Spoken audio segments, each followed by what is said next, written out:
Al-Quran itu suka memberikan contoh, ada contoh yang baik, ada contoh yang buruk. Contoh-contoh yang baik itu tujuannya adalah supaya kamu bisa mengikuti contoh tersebut. Contoh-contoh yang buruk tujuannya adalah kamu melakukan kebalikan dari apa yang dilakukan generasi terdahulu dengan perbuatan-perbuatan buruk mereka. Karena Al-Quran ini isinya mayoritas kan cerita.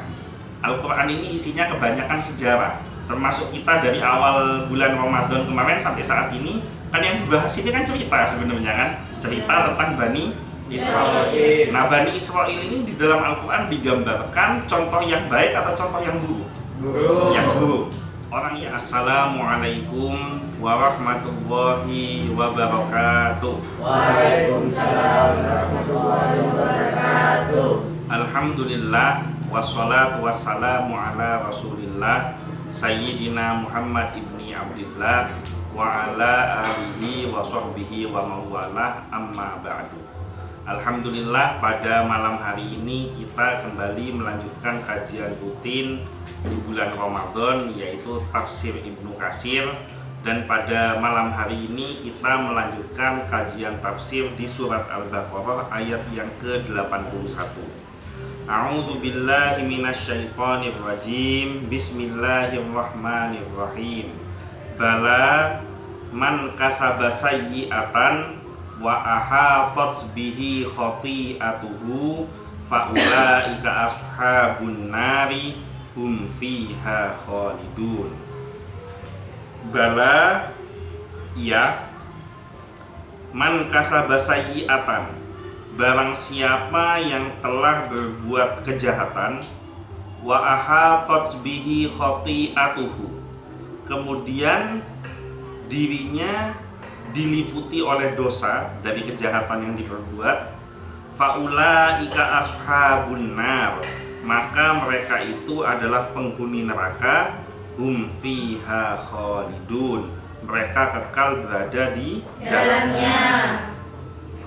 Jadi kalau kemarin di ayat yang ke-80 kita sama-sama mempelajari tentang ucapan Bani Israel bahwa mereka itu tidak akan disentuh oleh api neraka kecuali hanya beberapa hari saja. Nah, kemudian disangkal oleh Allah melalui surat Al-Baqarah ini diceritakan bahwa memangnya kamu sudah punya janji dengan Allah. Attakhadtum indallahi ahdan. Emang kamu ini udah punya janji sama Allah. Fala yukhlifallahu ahdah. Kalau memang betul punya janji sama Allah, maka Allah tidak akan pernah mengingkari janjinya. Am taquluna 'alallahi ma la ta'lamun. Atau jangan-jangan kamu berkata atas apa yang tidak kamu ketahui. Jadi maksudnya kamu itu ngomongnya ngawur, ngomongnya ngelantur. Nah, maka ditegaskan di ayat yang sekarang ada kata bala. Bala itu artinya iya. Kalau di dalam Quran terjemah tidak mungkin ditulis iya itu. Tidak ada kata iya kan? Ada. Bala artinya iya, sama dengan na'am. Na'am artinya iya. Nah, apa bedanya na'am dengan bala? Kalau na'am itu bisa na'am sesuai dengan yang ditanyakan, atau na'am kebalikannya. Jadi maksudnya begini, jangan-jangan kamu ngomongnya ngelantur. Jawabannya, kalau misalkan na'am bisa bermakna iya, mereka ngomongnya ngelantur, atau iya, mereka tuh gak ngelantur. Paham ya? Yeah. Bisa dua makna. Tapi kalau bala itu tidak bisa diganggu gugat. Bala itu sudah kepastian, iya yang pasti. Jadi kalau apakah mereka itu ngomongnya ngelantur? Bala, iya, mereka ngomongnya memang ngelantur. Sama dengan pertanyaan alastu birabbikum. Jadi ketika manusia itu sebelum masuk ke alam kandungan, jadi masih berupa roh, di alam roh, mereka berjumpa dengan Allah. Kemudian Allah bertanya kepada mereka, kepada rohnya kita semua ini ditanya, alastu birabbikum, bukankah aku ini adalah Tuhanmu? Nah, di dalam Al-Quran dijawab, bala syahidna, iya, kami bersaksi bahwa engkau adalah Tuhan kami. Nah, karena kalimatnya bala, maka iyanya iya pasti. Bukankah aku Tuhanmu? Bala, iya, engkau adalah Tuhanku. Tapi kalau na'am, itu kamu bisa kafir kalau pakai kata na'am. Alastu birabbikum, bukankah aku ini adalah Tuhanmu? Terus dijawab, na'am, iya, engkau bukan Tuhanku. Jadi bisa ada kebalikannya, gitu. Paham ya? Ini namanya dalam ilmu gramatika bahasa Arab. Jadi bahasa Arab itu ada grammarnya, bahasa Inggris juga ada grammarnya, bahasa Indonesia pun juga ada grammarnya, ada tata bahasanya. Oke, kita lanjutkan ke tafsirnya. Melalui ayat ini Allah Subhanahu wa Ta'ala menyangkal bahwa perkaranya tidaklah seperti apa yang kalian angan-angankan, tidak pula seperti yang kalian inginkan, melainkan perkara yang sesungguhnya ialah barang siapa yang berbuat dosa hingga dosa meliputi dirinya, maka dia menjadi penghuni neraka, yaitu orang yang datang pada hari kiamat tanpa membawa suatu amal kebaikan pun, bahkan semua amal perbuatannya hanyalah dosa-dosa belaka. Jadi ayat ini masih terusan dari ayat yang kemarin. Jadi ayat yang kemarin itu kan mengatakan bahwa mereka itu masuk neraka hanya beberapa hari saja. Kemudian nanti mereka akan terbebas dari siksa api neraka. Maka Allah melalui ayat ini menyangkal bahwa apa yang terjadi itu tidak sesuai dengan apa yang mereka angan-angankan. Itu kan angan-angannya mereka, keinginannya mereka, gitu. Melainkan apa yang terjadi adalah barang siapa yang berbuat dosa, maka dia akan mendapatkan dosanya, balasannya. Apalagi kalau dosa itu sudah meliputi dirinya. Kan itu ada kalimat wa ahatat bihi khati'atuhu. Dosanya sudah meliputi dirinya. Maksudnya meliputi dirinya itu dosa terus sampai mati. Jadi man kasaba sayyi'atan, ada kata sayyi'atan kan di situ. Sayyi'atan itu bisa bermakna dosa, bisa bermakna kejahatan, bisa bermakna kemusyrikan. Jadi kalau di dalam tafsir Jalalain itu sayyi'atan itu dimaknai syirkan. Syirkan itu artinya syirik, musyrik. Nah, wa hatat bihi khati'atuhu. Kalau kesyirikan itu meliputi dirinya, maka dia akan bawa syirik itu sampai mati. Nah, sehingga kalau matinya dalam keadaan syirik, maka datang di hari kiamat dia tidak membawa amal kebaikan sedikit pun kecuali amal buruk mereka, dosa mereka yang dibawa. Paham ya? Muhammad ibnu Ishaq meriwayatkan telah menceritakan kepadaku Muhammad ibnu Abu Muhammad dari Sa'id atau Ikrimah dari Ibnu Abbas sehubungan dengan firman-Nya bala man kasaba sayyi'atan. Yang benar, bukan demikian, yang benar barang siapa berbuat dosa, maksudnya melakukan amal seperti kalian dan kufur seperti, maksudnya melakukan amal seperti amal kalian dan kufur seperti kufur kalian, hingga kekufurannya meliputi dirinya dan tiada suatu amal kebaikan pun yang ada pada dirinya. Jadi maksudnya man kasaba sayyi'atan, dhamirnya itu kepada siapapun yang melakukan amal perbuatan sama seperti amal perbuatannya Bani Israel dan kufur seperti kufurnya Bani Israel. Itu yang dimaksud man kasaba sayyi'atan.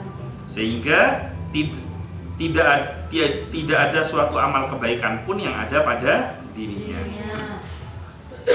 Menurut riwayat yang lain dari Ibnu Abbas, yang dimaksud dengan sayyi'ah dalam ayat ini ialah kemusyrikan. Tadi kan yang sebelumnya sayyi'ah disebut dosa. Di Quran terjemahan biasanya ditulis dosa juga sayyi'ah itu. Nah, tetapi kalau di tafsir Jalalain dan juga pendapat dari Ibnu Abbas, sayyi'ah itu bermakna kemusyrikan. Ibnu Abu Hatim mengatakan hal yang semisal dengan riwayat di atas telah diriwayatkan oleh Abu Wa'il, Abul Aliyah, Mujahid, Ikrimah, Al-Hasan, Qatadah, dan Ar-Rabi' Ibnu Anas. Jadi maksudnya pendapat yang mengatakan tentang sayyi'ah itu kemusyrikan diriwayatkan oleh banyak ulama seperti Ibnu Abbas, sahabat Nabi, Ibnu Abi Hatim, Abu Wa'il, Abul Aliyah, Mujahid, Ikrimah, Al-Hasan, Qatadah, dan Ar-Rabi' Ibnu Anas. Ya memang kalau ngaji tafsir seperti itu harus disebutkan satu persatu referensinya, karena sekarang ini banyak orang keblinger judulnya ngaji tafsir tapi tafsirnya tidak ada di mejanya, Al-Qur'annya ada, kitab tafsirnya ada, akhirnya dia mengartikan Al-Qur'an itu dengan angan-angannya dia, dengan suka-suka hatinya dia. Ada ayat innallaha innama yakhsyallah min ibadihil ulama. Sesungguhnya ciri-ciri ulama itu adalah orang yang takut kepada Allah. Sesungguhnya orang yang takut kepada Allah itu adalah golongan hambanya Allah, yaitu ulama. Terus ditafsirkan dengan orang yang suka nafsir. Berarti setiap yang takut sama Allah itu ulama. Berarti kalau gitu kucing kalau takut sama Allah berarti kucing itu ulama. Kambing kalau takut sama Allah maka kambingnya juga disebut ulama. Ini ada loh yang menyampaikan seperti ini dan viral itu, gitu. Nah, model-model gini tuh herannya lagi kok pengikutnya bisa banyak gitu dan seneng ngedengerin. Padahal dasarnya tidak ada. Jadi apa yang saya sampaikan di sini itu bukan menurut pendapat saya. Kalau saya bodoh, saya ilmu Al-Quran sangat-sangat minim sekali. Jadi saya ini cuma cerita apa yang disampaikan oleh ulama ini, tak ceritakan ke kalian supaya kalian mendengar. Oh ternyata ulama ini maknanya ini, ulama ini mengartikan seperti ini, ulama ini pendapatnya seperti ini. Tujuannya itu aja. Nah urusan yang dengar ingat apa enggak ya itu urusan yang dengar. Oke, saya lanjutkan ya. Al-Hasan dan As-Sabti mengatakan pula bahwa sayyi'ah dalam ayat ini ialah suatu dosa besar. Sudah ada berapa sudah sayyi'ah maknanya? Ada berapa sayyi'ah maknanya sudah? Ada 3. 1 dosa, 2, 3 dosa besar. Belum ada kejahatan sih. Kejahatan kan saya tadi yang maknain kan. Ibnu Juraij mengatakan dari Mujahid sehubungan dengan firman-Nya wa ahatat bihi khati'atuhu, dan ia telah diliputi oleh dosanya. Yang dimaksud dengan bihi ialah biqalbihi. Wa ahatat bihi, kan ada kata bihi itu kan. Bihi itu artinya dengannya. Nah, yang dimaksud dengan bihi itu biqalbihi. Biqalbihi itu maksudnya dengan hatinya. Wa ahatat biqalbihi khati'atuhu. Hatinya ini diliputi dengan dosa. Jadi dosa itu ada dosa yang tidak melibatkan hati, ada dosa yang sudah melibatkan hati. Apa bedanya? Kalau dosa yang tidak melibatkan hati itu biasanya tidak disengaja. Kan tiap orang kan bisa buat dosa ya. Nah dosa ini ada yang sengaja, ada yang tidak disengaja. Kalau dosanya tidak disengaja itu namanya itu namanya dosa yang tidak melibatkan hati. Tapi kalau melibatkan hati itu berarti dosanya sudah disengaja. Nah orang yang dosanya melibatkan hati artinya hatinya mengetahui ini dosa, sadar dengan perbuatan dosanya, bahkan dia bangga dengan dosa yang dia lakukan. Nah orang seperti ini namanya wa ahatat bihi khati'atuhu. Itu sudah diliputi dengan dosa-dosa yang dikhawatirkan dosa ini akan dia bawa sampai mati. Jadi matinya su'ul khatimah. Bohong tidak dengan hati, tidak sengaja bohongnya, karena kepepet, karena dalam keadaan sudah terjepit, terpaksa bohong, maka itu bohongnya bohong yang tidak melibatkan hati. Tapi kalau sudah terbiasa bohong, tidak ada apa-apa tetap bohong, tidak ada barang yang perlu dia bohong, tidak terjepit, kondisi baik-baik saja dia bohong, maka sampai mati dia pasti jadi pembohong karena dia melibatkan hatinya. Jadi memang kalau ngaji tafsir itu seperti itu, maknanya bisa sangat dalam. Kalau kamu hanya melihat terjemahannya tidak akan terpikir sampai ke sini gitu lah. Ya situ sini pada. Ya itu memang hebatnya jamaah di sini itu seperti itu. Suka bunyi. Abu Hurairah, Abu Wail, Atha dan Al-Hasan telah mengatakan sehubungan dengan firman-Nya ini bahwa kemusyrikan telah meliputi dirinya. Jadi kalau dikatakan tadi sayyi'ah itu adalah musyrik, kemudian wa ahatat bihi khati'atuhu, bihinya adalah biqalbi, maka kemusyrikan itu sudah ada di dalam hatinya. Artinya dia melakukan kemusyrikan itu dengan kesengajaan. Jadi dia tahu kalau ini musyrik. Beda kalau misalkan ada seseorang yang terlahir dari ayah yang non-muslim, yang musyrik ya, bapak ibunya musyrik, kemudian dia menganut agama di luar Islam, kemudian dia mengimani seperti yang diimani oleh ayah dan ibunya, itu bisa jadi musyriknya dia itu tidak sengaja, karena dia tidak tahu kalau itu musyrik. Tapi ketika dia sudah tahu bahwa ternyata Tuhan yang esa itu hanya Allah, dia sudah dapat informasinya bahwa Nabi Muhammad adalah utusan Allah, sudah jelas dia dapat dan hatinya mengatakan ini informasi yang benar, tapi dia enggan meninggalkan agamanya, maka ini namanya musyrik yang disengaja, musyrik biqalbi. Nah, orang yang nggak bisa dapat hidayah itu yang biqalbi itu, yang musyriknya sudah dimasukkan di dalam hatinya. Nah, orang kalau musyriknya belum masuk ke dalam hatinya, itu masih bisa dapat hidayah. Walaupun hidayah itu adalah haknya Allah. Orang yang sudah mati-matian menentang Allah, menentang Rasulnya, ternyata masih bisa mendapatkan hidayah. Bahkan seseorang yang sudah pegang pedang, berniat memenggal kepalanya Rasulullah, ingin membunuh Rasulullah, ternyata dapat hidayah menjadi salah satu dari 10 sahabat yang dijamin masuk surga. Namanya suka disebut-sebut oleh umat Islam hingga saat ini. Bahkan makamnya pun ada di sampingnya Rasulullah, bahkan jadi mertuanya Rasulullah. Siapa itu? Umar bin Khattab.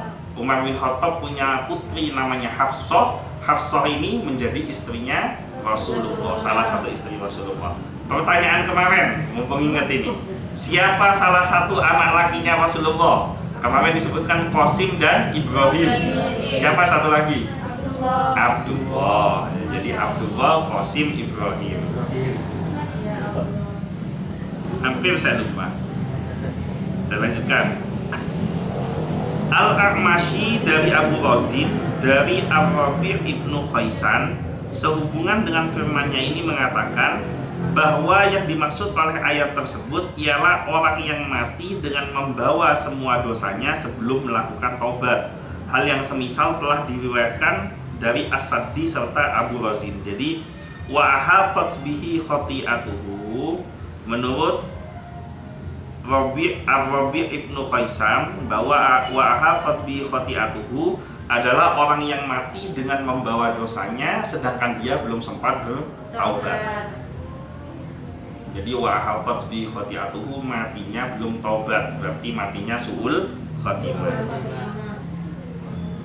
Abul Aliyah, Mujahid dan Al-Hasan dalam riwayat yang lain, juga Qatadah serta Ar-Rabi' ibnu Anas sehubungan dengan makna firman-Nya ini mengatakan bahwa yang dimaksud dengan khati'ah ialah dosa besar yang memastikan pelakunya masuk neraka.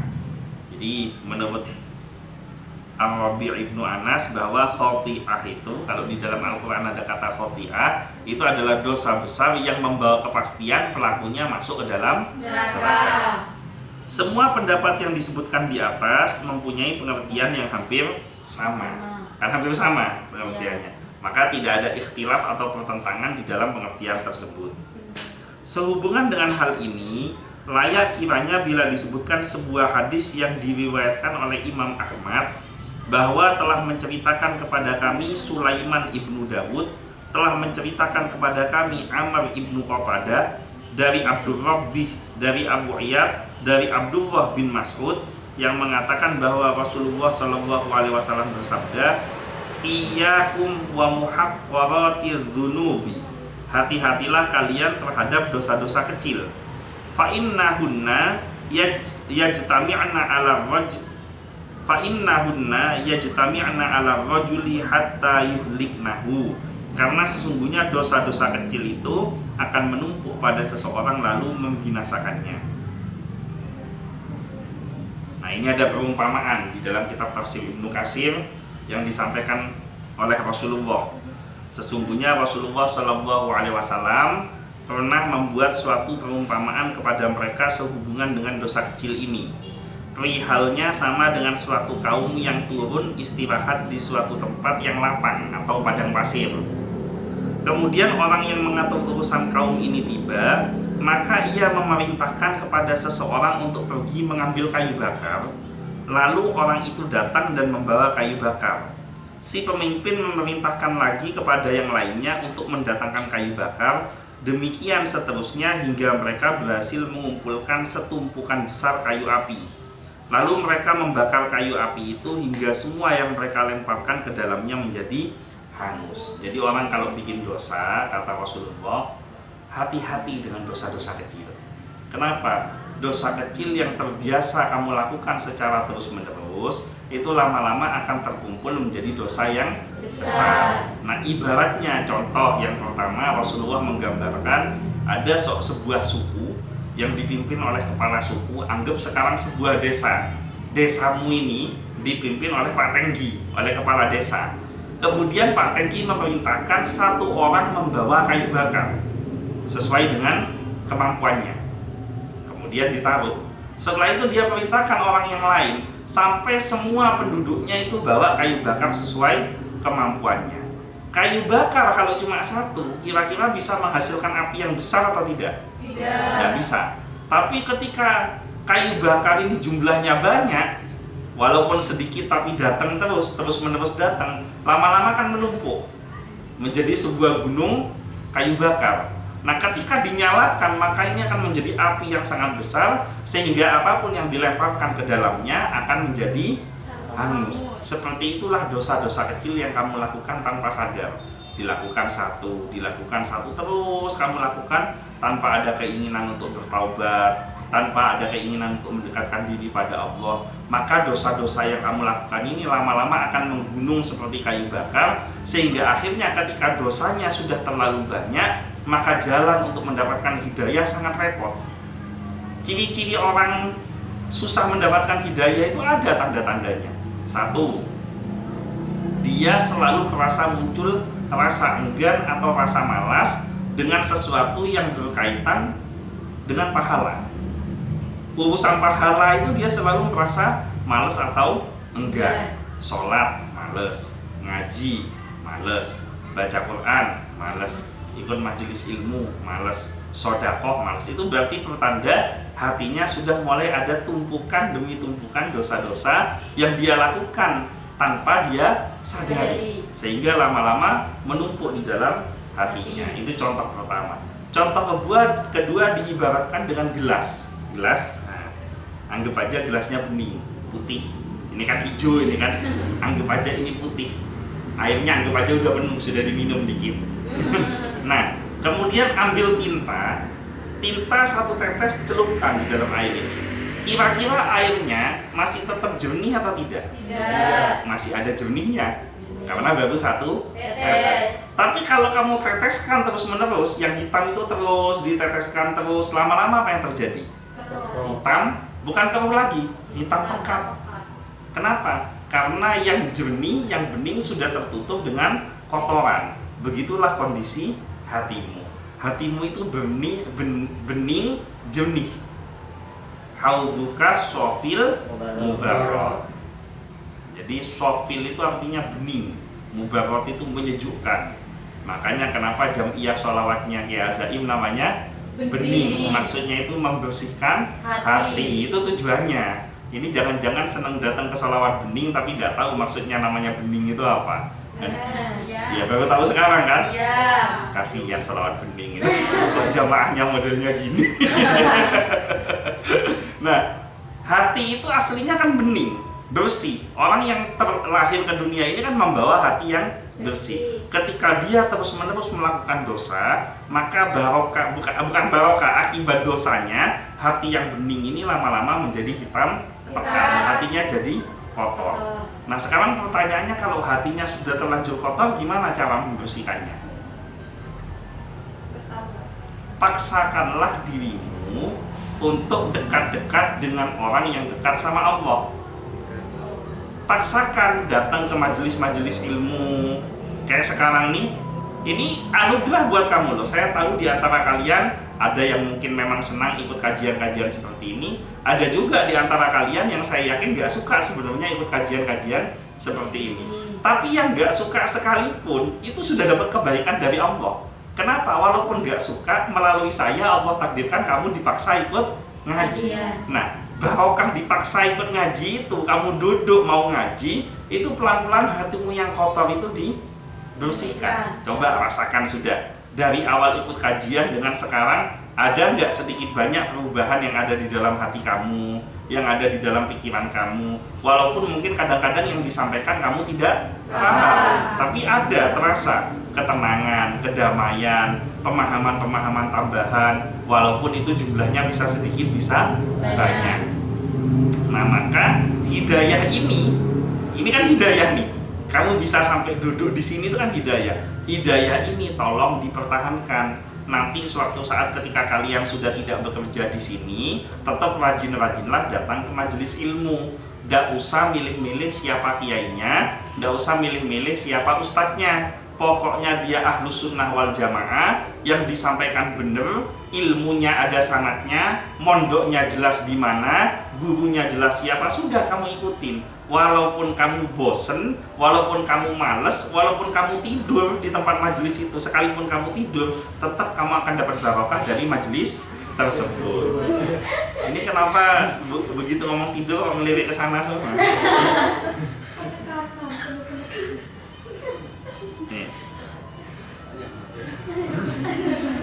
Kita lanjutkan ya ke surat Al-Baqarah ayat ke-82. Masih ada waktu 6 menit ya. Ayat yang ke-82 berbunyi, walladzina amanu, dan orang-orang yang beriman, wa amilus solihati, dan yang mengerjakan amal soleh atau mengerjakan kebaikan, ulaika ashabul jannah, mereka itu penghuni surga, hum fiha khalidun, mereka berada di dalamnya dalam keadaan kekal atau kekal di dalamnya. Muhammad ibnu Ishaq meriwayatkan telah menceritakan kepadanya Muhammad dari Sa'id atau Ikrimah dari Ibnu Abbas sehubungan dengan firman-Nya, walladzina amanu wa amilus solihati ulaika ashabul jannah hum fiha khalidun, dan orang-orang yang beriman serta beramal soleh, mereka itu penghuni surga, mereka kekal di dalamnya. Artinya, barang siapa yang beriman kepada apa yang diingkari oleh orang-orang Yahudi dan mengamalkan apa yang ditinggalkan dalam agama mereka, baginya pahala surga, ia kekal di dalamnya. Allah memberitakan kepada mereka bahwa pahala kebaikan dan keburukan akan tetap dipikul oleh pelakunya untuk selama-lamanya, tiada terputus darinya. Jadi Al-Quran ini termasuk kitab yang asyik. Bukan termasuk, kitab yang paling asyik memang. Kenapa kok dikatakan kitab yang paling asyik? Al-Quran itu suka memberikan contoh. Ada contoh yang baik, ada contoh yang buruk. Contoh-contoh yang baik itu tujuannya adalah supaya kamu bisa mengikuti contoh tersebut. Contoh-contoh yang buruk tujuannya adalah kamu melakukan kebalikan dari apa yang dilakukan generasi terdahulu dengan perbuatan-perbuatan buruk mereka. Karena Al-Quran ini isinya mayoritas kan cerita. Al-Quran ini isinya kebanyakan sejarah. Termasuk kita dari awal bulan Ramadan kemarin sampai saat ini, kan yang dibahas ini kan cerita sebenarnya kan. Cerita tentang Bani Israel.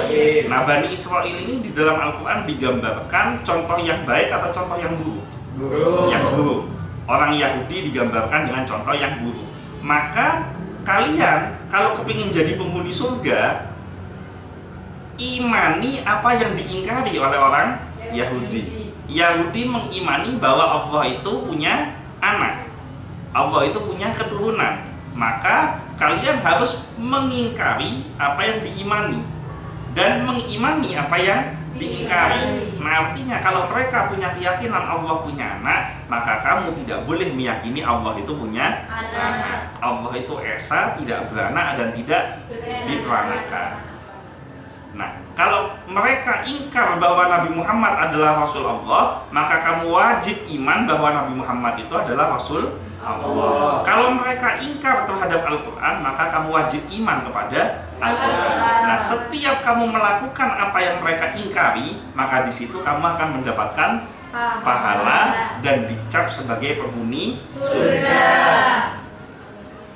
Allah itu memberitakan kepada semua manusia dari zaman Nabi Adam sampai saat ini, siapa yang melakukan kebaikan maka dia akan memikul kebaikannya, dan siapa yang melakukan keburukan maka dia akan memikul keburukannya.